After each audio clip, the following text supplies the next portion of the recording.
Now that we've covered stress, physiology, sleep, and some of our nervous system regulation, we need to connect them into something a little more practical for you.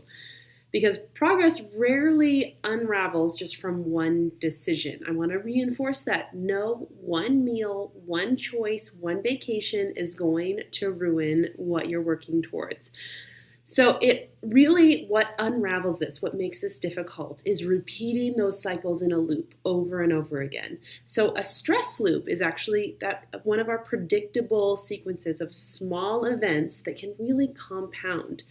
So once again, you cannot change something that you do not recognize, that you cannot see. So we are working towards awareness. And working towards awareness, it actually reduces the intensity of that. So let's take a look at what these might actually look like for you. First, we're going to look at more of a sleep-driven loop here. So let's say you stay up late finishing work for some big meeting or project that you need done by tomorrow, and then you end up sleeping just 5 hours. Research shows that sleep restriction increases our ghrelin and decreases our leptin, which increases our hunger and decreases our satiety, so reducing our satiety.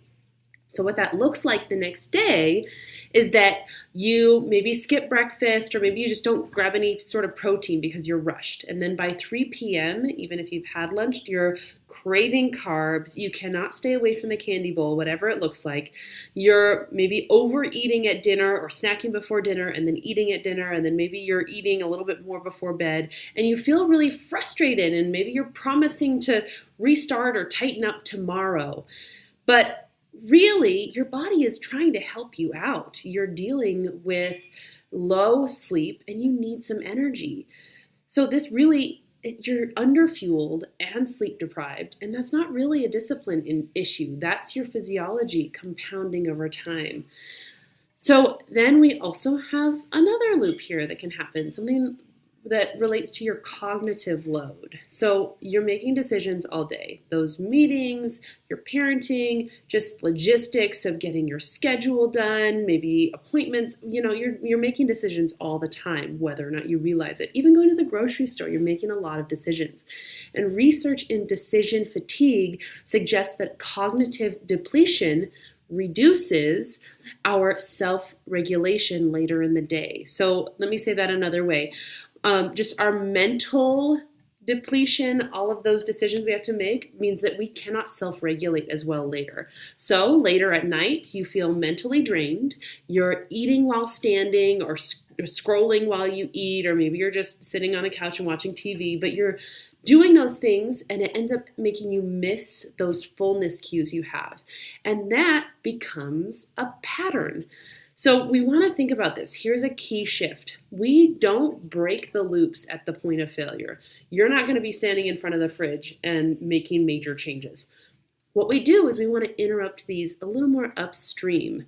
Also, that just makes it so much easier. You don't need as much willpower when you stop this upstream. So let's map out some of these intervention points. So for our sleep loop that we talked about, that instead of trying to eat perfectly tomorrow, that might be more of a focus on shifting your bedtime forward 30 to 60 minutes tonight, or maybe doing a workout at a time that helps you sleep better. The next day, maybe, or with our cognitive load, instead of deciding, maybe you decide no snacking tomorrow or no this or that, maybe we're going to add or pack a structured protein-rich afternoon snack because you don't have to make a decision later for that. If you help decide on that earlier, then it just makes it that much easier, because research shows also that higher protein intake improves our satiety and reduces that late day overeating. Another intervention that we can actually pre-commit to evening decompression. So if your stress is ramped up by work, let's intentionally set up a decompression after work. Even 5 minutes can be really helpful.